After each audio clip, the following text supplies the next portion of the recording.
Hey, deserving listeners, Love is Blind, Season 5. Let's check it out. My name is Dr. Kirk Honda. I'm a therapist and a professor.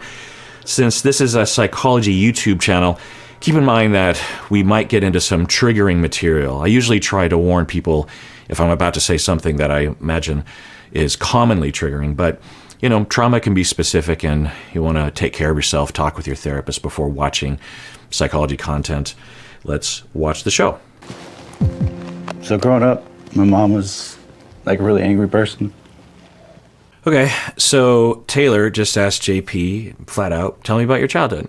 And he immediately started crying, which, given his presentation up until this point, was a little surprising, but welcomed. And he says that his mom was what do you say? So growing up, my mom was like a really angry person. Mom was an angry person, so we can imagine we could also see some abuse going on, at the very least verbal, if not physical.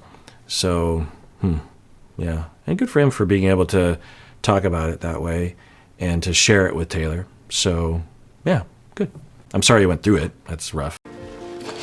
And just like go into their rooms, wake them up and yell and like trash everything. And then leave and go to work. In the beginning, I was too young to actually do anything. Yeah, I've heard of this before, obviously, and I'm guessing you have too, maybe, that I'm guessing that that's a pattern, and it indicates a level of pathology or problem that is particular to that incident that he talks about, that she would get home from work and she would wake the kids up and yell at them. And yeah, it's one thing when the style or the pattern of abuse is that you break something or spilt milk, whatever, and your parent has a bad temper, flies off the handle, and is abusive in that moment. It's another thing to go into the child's bedroom while they're sleeping. I mean, just think about for yourself if you have kids and it's night and they're asleep, and say you get an email from the school saying that your kid did something against the rules at school. I'm imagining most of you would, you'd be upset, you'd be worried, but you wouldn't barge into the child's room and wake them up and talk about it with them. You'd wait until the next morning. It's not an emergency, right? And you also wouldn't break into the room because you wouldn't want to, there's something kind of sacred about bedtime and sleep. So when I hear that, I think about the level and the intensity and the chronic nature of the abuse. And I will say it's really sweet that he is basically saying that he, had so much compassion for his sisters that it really hurt him to watch that happen. Why was she so angry? Or do you not know? I think it was just part of her and my dad's relationship. Part of it was she's being too overprotective, I guess, because she didn't want my sisters to end up in the same situations. Okay, so I think what we're hearing is that his parents got divorced, and the mom was really angry at herself for having been in that relationship and saw in her teenage daughters a similar pattern and risk of, at least to the mom anyway, that they were heading down a similar road as she was. So then she decided to control and abuse. Yeah, that's not an uncommon. That's a common story that I've heard, a common conceptualization as to why abuse would happen. It isn't necessarily framed that way from the abusive parent, but that can be a driving force. And of course, when you say it out loud, you would just hope that the parent would say, well, what do I know about where the kids are going? And if I'm trying to protect the children from the future, why am I the villain? I'm trying to protect my children from villains, and I'm the villain? That doesn't make any sense. I felt like you were almost condemning me for it. Like, 2 years ago wasn't that long ago, and how do I know you won't do that again? And it made me feel like you think I'm not worthy of being with you anymore. Did I say any of those things? Did I say... Yeah, no, you didn't say, but you could imagine why she would conclude that, Uche. So I was hoping for a different response from him, but let's see how this goes. It's fair that you were surprised and caught off guard. It just, how do I feel comfortable telling you something else moving forward? You know what I mean? It's just, I don't want to feel judged by you because of something I did 2.5 years ago. There's a lot of ways that he could have communicated differently. Like in the previous conversation, he could have said something like, so I'm not judging you, and I've made my own mistakes as well, but I do have to say that this worries me because, you know, we're in the pods and I don't know you very well. I don't have accounts from your friends or family yet or anything. And I just have to go off of what you tell me. And when I hear something like that, I get worried that maybe you would do it again. I'm sure you would say you wouldn't do it again, and maybe you won't. But that's where I'm coming from is I'm worried. I don't want to be hurt like that. And I also don't want to invest all this time and energy into something that would happen. And like I said, everyone makes mistakes, but I'm worried. So if he said something like that, that's different than the vibe that he had, which was one you could imagine. Who knows what was going on inside of him, but it came across like the way that Elias says, condemning and judgmental. I've had a hard time in the past trusting people. You know, with somebody that I was dating, you know, lying to me. I think it's something that is more my issue than your issue. I care about you, and I think that. Okay, well, so I'm guessing that Elia is happy to hear this because I think at the very least this is what Lydia was trying to tell Elia, that this is his issue. And yeah, it is, but it's really both of them that should be thinking about themselves and exploring and talking and reassuring and building systems so that they don't either one of them go down a road that would lead to something like that. But anyway, so the way he talks, he has a very, very matter-of-fact way of talking that doesn't have a lot of warmth to it, but his words exhibit that he has warmth, so maybe Elia detects that. But anyway, so he's saying, yeah, this is my issue, and I have worry that, because I think he's saying he's been cheated on in the past. Should have seen from you is that you telling me that was more of a positive thing, that you were still willing to open yourself up and tell me that, even though you knew how negatively I would view that. Yeah. Okay, so maybe it's working out. I'm guessing this is music to her ears, because I would imagine she would have gone into this pod date expecting that she would have to convince him to say these things, but he just volunteered it. So this is probably really great for her. It wasn't easy, okay? I know, Leah. I understand that if I want somebody to be honest, I need to create the environment where they feel comfortable telling me things.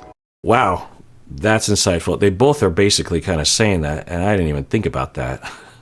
That without this correction, he could have inadvertently, if they did decide to be in a relationship, he could have inadvertently created a situation where they were systemically creating factors such that she would not want to tell him all sorts of things, right? And they would have both been participating in that dynamic. So the fact that he can see that, and I think she was seeing it too, is impressive. I care so much about you, and I accept you for who you are, and I'm falling for you. I'm so sorry that I made you feel that way. Thank you. Thank you for saying that. Yeah, wow. There's a certain way that he talks that comes across as, like I said, at least to my ears, as being a little matter of fact. But as far as apologies goes on these shows, that was amazing. And she seems to be receiving it well. So, yeah, good job. The things that I feel like I would have to worry about, I don't worry about. Financially, the mental stability, I just feel like you know what you want. It gets confusing because like you're not vulnerable with the other girls. It's like I go like a lot more deeper, and with you it's just like I'm just like kind of just enjoying the ride. It's interesting how this theme has happened a few times we saw this with Shane and Shayna and Natalie, right? And the contrast of the partner, and also for Shane and also for Izzy, and also a similar sort of contrast. I remember, I think Shane even said that about, well, with Shane and Shayna, it was more sexual, but it was less deep. And I think that he's running into that too. He goes a lot deeper with Johnie. So it's interesting. And we saw that also last season, right? I seem to remember that happened last season with someone. And yeah, it's like, what do you do? Do you go with someone that seems, because there's pros and cons, right? I would imagine Izzy thinks this way, who knows? But with Stacy, it's fun and easy, but surface, but maybe deeper later. But with Johnie, it's deep right away and maybe more complicated, maybe some more landmines along the way, and maybe not as fun, maybe not as light and jovial. There's pros and cons. I imagine for a lot of you, you would pick the more deeper relationship because you just think it would be more conducive to connection and closeness. But, there's a lot of different styles of relationship. But, we have needs. I don't know. I mean, each to their own. Dating and relationships, it's personal. And even if Stacy is more surface and more fun, it's quite possible they could have a deep relationship later on. But I will say that there's something about Stacy that is notable, like I've been saying.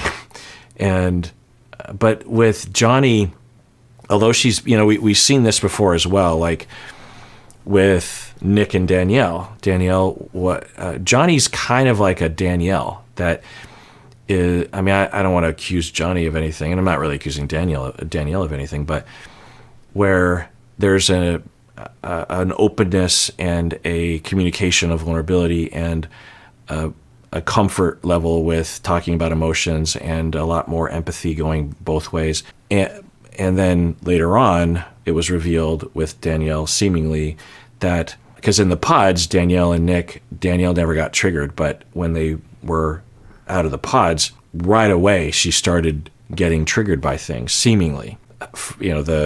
The worry of abandonment and betrayal started to become more real for her, and she would have her episodes, seemingly. I don't know, but we seem to have seen that on the show. And Johnie could have that. She might not. It's not like being emotionally open and vulnerable is always associated with that. But Johnie did say some things, right, in the way that she talked about things. Although maybe she didn't. Maybe I'm just making that up. I'm looking at my notes. Yeah, the only thing she talked about that seemed to exhibit any kind of relational trauma is that her mom was telling her that she might not want to get married and have kids because of her track record of all of her difficult relationships. We don't know what that means, but I don't know. Johnie seems to have some kind of thing going on there. I guess we'll find out. You give me butterflies. It's not necessarily that I'm bad at being vulnerable. What I can promise you is I'm not gonna half-ass it. I've never failed anything. I just don't want you to ever compare me to maybe some other girls and how easy it is for them to share. So she says, I've never failed at anything. Just put that in a column that has at least a few ticks in it. The other possibility is that she is a certain way in front of cameras, and then if you're in a long-term relationship with her, then she is more of she's a different person. But the other possibility is that there's two main reasons as to why someone would be surface, right, and always fun. One is that it's a front that they put on, or some kind of compensation, some kind of coping mechanism, some fake version of themselves. They're trying to hide something, who knows, and that's not necessarily a red flag, but it would indicate some kind of an issue. The other possibility is that it's just your personality, and you do have deep feelings because you're a human being, but you just feel them differently, or you express them differently, or you choose to share them in a different way. or you cope with them in a different way, maybe internally or something. There's a version where she is surface, if that, and I think they both agree that that is a quality of hers. There's a version of that where it's not a problem and more an issue of compatibility, or at least at the very least her partner would have to be okay with that, right? Like, be like, oh, I like you, and da da da da, you're the best. Like, I know what I want, and I could give two fucks if someone in there wants you the same way I do. I've never really been torn between two people. She has an interesting way of putting it. Also, it should be noted that she is not talking in the women's lounge about her feelings for Izzy. She tells in the one-on-one interviews that Izzy is her number one, but with the other women, she doesn't disclose that. She had a conversation with Johnie, I think, or overheard or something, and heard other people. There are a lot of people who loved Izzy, and she was remaining quiet. I don't know what that says. Does it say something or not? We heard that with Josh. Remember Josh and Jackie and Marshall, that Marshall was being very open in the lounge, talking about how he was really wanting to be with Jackie, and Josh also very much wanted to be with Jackie. Apparently, Josh also wanted to be with Monica, but we learned at the other thing. But Josh didn't say anything. I don't know what that says. Does that mean Stacy is kind of like a Josh? Do we even know who Josh is? I don't know. For some people, their insecurity is such that they are worried about being that vulnerable. You know, it's a very vulnerable thing to be on the show and then to go into the lounge and then to declare he's my number one, and to hear other people also saying that, and to have that threat, or to have even the threat, the worry of like, oh, we're now in conflict. I don't know what to do with that. And it's easier to avoid the whole thing. Whereas other people, they're okay with that. They're okay with saying, I'm committing to Izzy, and I guess other people might be too. And it doesn't threaten their self-image. They don't feel like they have to compensate by shutting down or competing or something. And that is admirable. You know, I've seen a lot of folks on this show, the various seasons, because they know, I mean, my competitors are right here. I don't know, maybe they're actually higher in the list of the person. I imagine there's a lot of feelings there, right? And I have to say, if I were in this situation, I probably would not, or I'd hesitate to talk about it, because, you know, I'd be happy to listen if other people, I'm more reserved in situations like that. So I guess I should add to that of just maybe Stacy's just more reserved, which is a positive way of putting what I was saying earlier when I think about myself doing it. Yeah. I mean, I just don't want, I wouldn't want, it's interesting to think about what you would do in this situation, right? I would like to think that I would reciprocate. You know, if other people were talking about it, I think it's potentially kind of a dick move, or at the very least distancing, to not reveal where I'm at. So I would. I mean, the bottom line is I would never go on a show like this because I'm too reserved for, there's just no way I would ever do that sort of thing. So, you know, God bless people. And I respect people that can. I respect people that can just lay it all out there and say, yeah, you know, this is me. I'm not really like that. I remember just bawling my eyes out. Yeah. And I felt so lost. Yeah.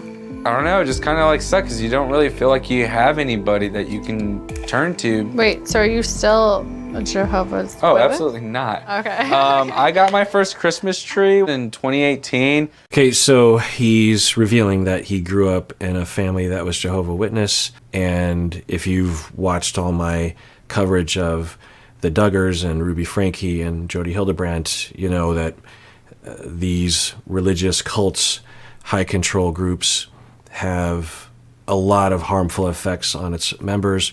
Not guaranteed, of course, and not every local chapter of the cult will be extremely harmful, but we don't know what he went through, but he's, we could imagine anyway. He talked about his parents being very strict and how he was sheltered a lot, and he was being lied to or something, or tricked about who his father was. So I'm guessing that's pretty complicated. It's possible that he's recovered and he's healed and he is free of any kind of traumatic reactivity. It'd be hard to believe, but you know, it's possible.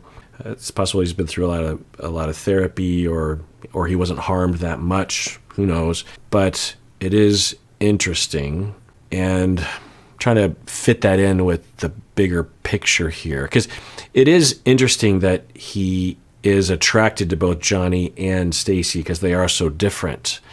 And Stacy, the way she comes across, it's I don't know. It's just interesting that, and we're not there during all the conversations. Maybe there's a lot, because the way that the relationship between Stacy and Izzy looks, it does look very surface, and in a way, I guess Izzy is also kind of surface, particularly when he broke up with Lydia.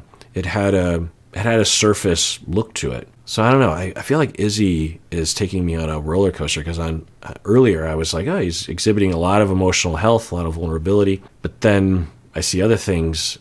I don't know. People are complex. But so I'm trying to figure out how this. Well, one possibility is that he has stunted growth regarding his understanding of romantic relationships because he was prevented from even exploring that when he was younger.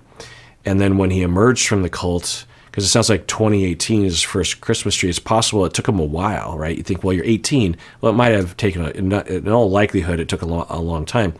And even if you do get out of the cult and you do start to see strong evidence that you're no longer involved, they're in your head. So there's a lot of healing and transition and deprogramming that you have to go through. And I wouldn't be surprised if 40 years from now, Izzy discovers another aspect of the brainwashing that he went through. And I don't even know if that happened. Maybe he was protected from that. He didn't go into detail, but we could imagine. Anyway, so I wonder if he has only recently started dating from his own needs, and he might even not be fully doing that yet, given his upbringing. And that gives him, I don't want to say childish, but a rudimentary understanding of his needs and how to date and what his preferences are and how to navigate. Because, you talk to an 18-year-old about dating, you're going to get a different story than when you fast forward with that same 18-year-old when they're 38 or 28, because they will have more experiences and more wisdom. There's a wisdom that can be developed through dating experiences that helps you to understand not only dating but also long-term relationships. So I wonder if he needs more wisdom to fully understand what he needs and how to navigate this sort of thing. But I don't know. He seems to be doing pretty well. So, everyone loves him and wants to be with him, so he's doing well in that department. You're my second today. My first is I get along with him really well, but I'm like, I think it just feels like friendship. Yeah. Because I really like you. Okay. I was kind of hoping that Johnie would be with Chris and that Izzy and Stacy would give it a try. Then everyone kind of gets what they want, but it sounds like, yet again, everyone wants Izzy. And so there's that. But then also Chris is considered more of a friendship. That says a lot, if depending, but it does say a lot, right? It's like there's not a spark. Now, they have yet to meet in person. A lot can happen when you meet in person, right? So what am I saying? I'm saying that at the very least, Chris could lose out, and maybe Stacy as well. I don't know. Let's find out. Just pretty good, though?